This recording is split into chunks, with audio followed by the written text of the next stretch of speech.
Good evening. Good evening. I need to talk to you. Look, whoever you are. Rachel.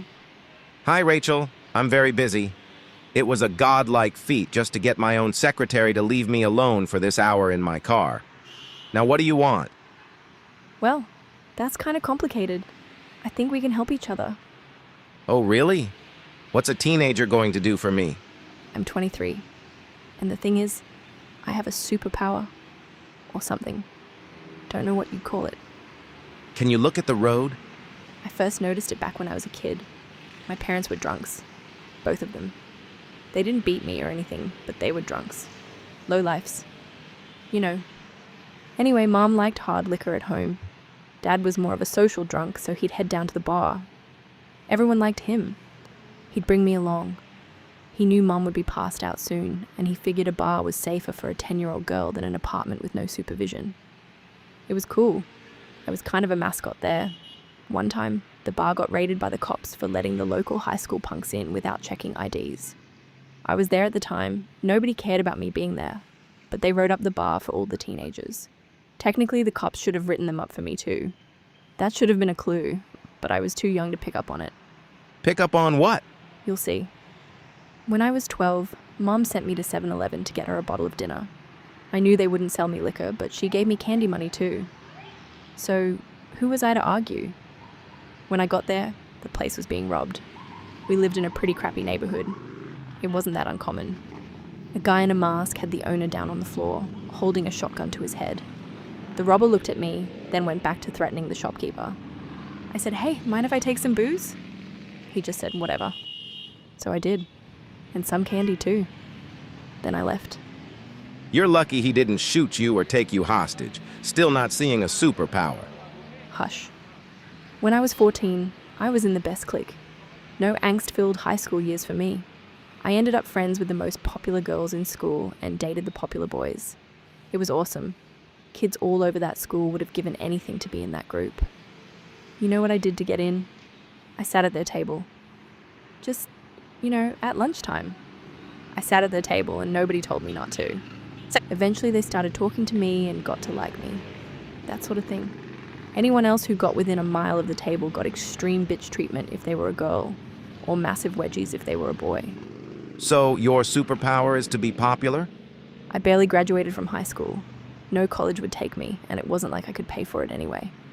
Mom and Dad figured I was ready to join the real world and stop being a drain on them. So I got a job waitressing. Then I lost it because I was an unreliable smartass who never showed up for work. That was the beginning of my homelessness career. One day it was raining buckets and the wind was like 40 miles an hour. The tent rode off into the sunset. So now I was in a downpour and had no tent. I decided I was going to get out of the damn rain no matter what. I'd break into the first house I saw and surrender to whoever was in it. I'd be out of the rain right away, then the cops would come take me to a nice dry cell. So that's what I did. I wasn't quiet or subtle. I bashed in a window with a garbage can, scraped the shards out of the way with the lid, then climbed in. I stumbled through the dark living room onto a couch and waited. About 10 seconds later, the lights came on. A terrified-looking man with a baseball bat stared at me from the doorway, his wife peeking out from behind him. Once they saw me, they both let out a heavy sigh of relief and went back to bed. That makes no sense. Did you know them from before or something? Nope.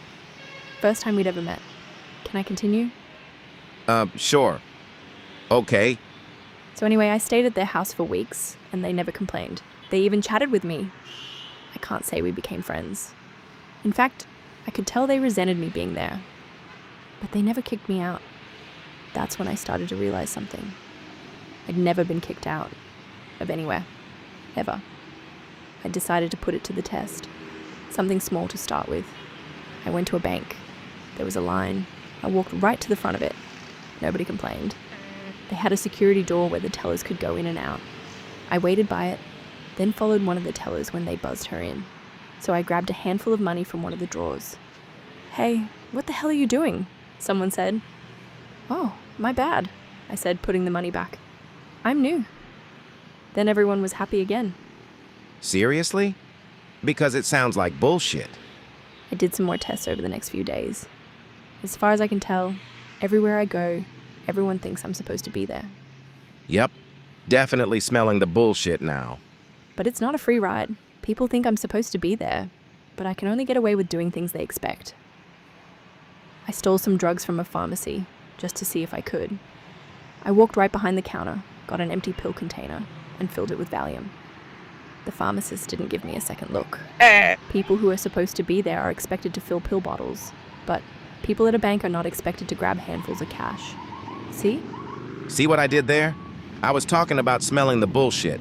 I figure I could work for you. I can spy or you. On who? Whoever you want. I'm sure you've got all kinds of people you'd like to spy on. I could just go wherever they are and sit quietly. Maybe take notes. Whatever you want. If your delusion really were true, then yes, I could use someone like you. But come on! You expect me to believe you can waltz into high-security areas, past countless guards, and that you can chat with people there and they won't know anything's wrong?